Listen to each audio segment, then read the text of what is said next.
Bien, donc avec l'icône ici enclenchée, je vois les limites de la répétition. Chez moi, c'est ça.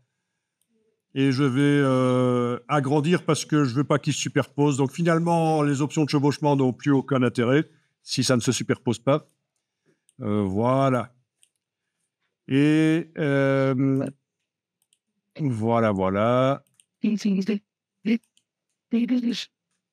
Peut-être par hexagone. OK. Hexagone par colonne, hexagone par rangée. OK. Je vais faire comme ça. Donc, dans ce motif-là qu'on est en train de travailler, on peut faire tout ce qu'on peut faire normalement dans Illustrator. C'est-à-dire qu'on peut créer des formes, gérer l'empilement par la palette des calques. On va faire un test ici. Là, je vais faire une étoile. Vous avez déjà testé la création d'étoiles dans Illustrator? Vous voyez comment on modifie le nombre de branches? Non? Ah ben, je vous montre ça. Vous avez ici l'étoile.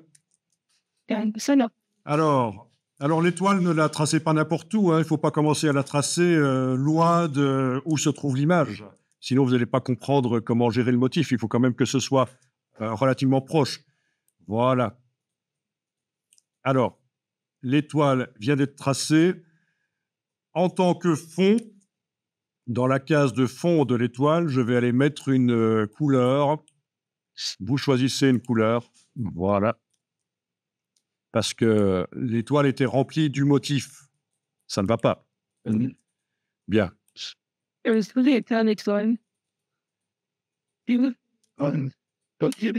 Voilà, donc avec la flèche noire, on peut aller déplacer l'étoile. Si elle se superpose au sujet, à l'image, ben, il va falloir gérer l'empilement. Alors, dans la palette des calques, ça ne vous montre actuellement que ce qui concerne le motif. Si vous déployez ici, vous voyez que vous avez l'étoile et vous allez prendre ça et le déplacer pas dans le groupe là qui contient le sujet, mais plutôt en dessous. Comme ça, c'est derrière. Voilà, c'est comme ça qu'on gère l'empilement. Oui, c'est la palette des calques qu'il vous faut, qui, pendant que vous êtes en train de modifier le motif, ne vous montre que ce qui concerne le motif. Et on prend l'objet et on le déplace, soit au-dessus. L'étoile, pousser l'étoile, mais ça ne va pas. Alors, est-ce que vous avez bien dessiné l'étoile à côté de l'image, c'est-à-dire dans cette zone-là? C'est ce que je vous ai dit, il ne faut pas commencer à aller la dessiner sur une des répétitions, loin de l'image, là où elle se trouve réellement. Et là, est-ce que discrépant, tu veux faire ça comment? Le tester, en fait, c'est pas beau, c'est mieux que l'injecter. Cliquez sur enregistrer une copie de temps en temps, comme ça, dans le nuancier, le motif, dans son état actuel, il est envoyé. Vous aurez plein de versions au fur et à mesure de votre avancée dans la création du motif.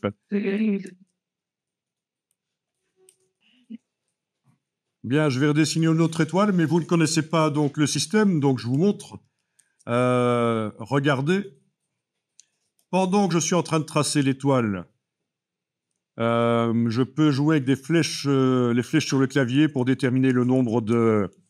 Ne faites pas, hein, regardez, parce que je vais vous montrer autre chose après, parce que ça, c'est l'ancienne méthode. Il y a une méthode qui est un peu plus facile pour vous, peut-être. Hein.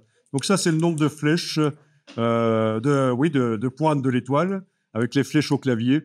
Donc, quand je dis flèche au clavier, vous voyez de quoi je parle?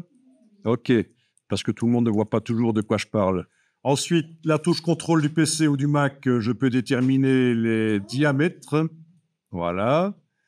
Une fois que j'ai lâché la touche contrôle du PC ou du Mac et que je bouge, c'est la dimension, évidemment. Voilà. La barre d'espacement, c'est le positionnement.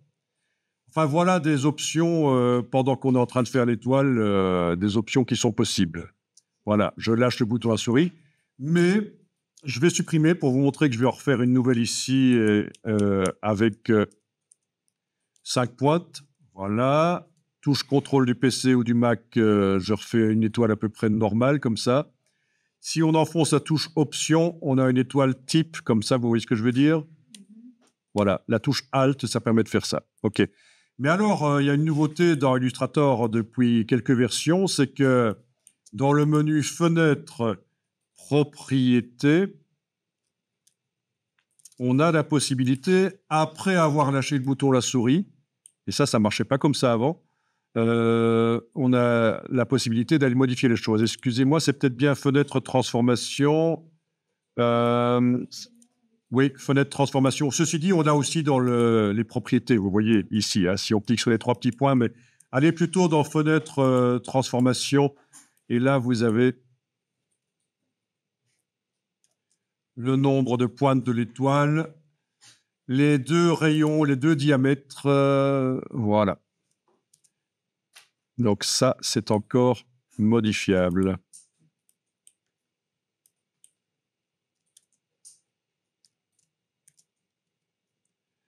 Voilà, voilà. Ça peut être sympa. Sinon, je vous ai donné les touches qu'on peut enfoncer. Vous les avez vues. Une touche avec les pieds. Donc, je récapépète. Pendant que vous êtes en train de tracer l'étoile, les flèches ici, c'est le nombre de pointes. La touche contrôle du PC ou commande du Mac, c'est les espacements entre les 2 diamètres. Qu'est-ce que j'avais dit d'autre? Oui, la touche Alt pour avoir l'étoile type. Voilà. Qu'est-ce qu'il y avait d'autre à dire? Tout a été dit. Hein, et n'oubliez pas que pour modifier la dimension après, c'est évidemment l'outil de transformation avec la touche Shift. Voilà. Et donc là, j'ai une étoile qui est par-dessus. Voilà, ça se voit. L'image est en sandwich entre les deux. Voilà.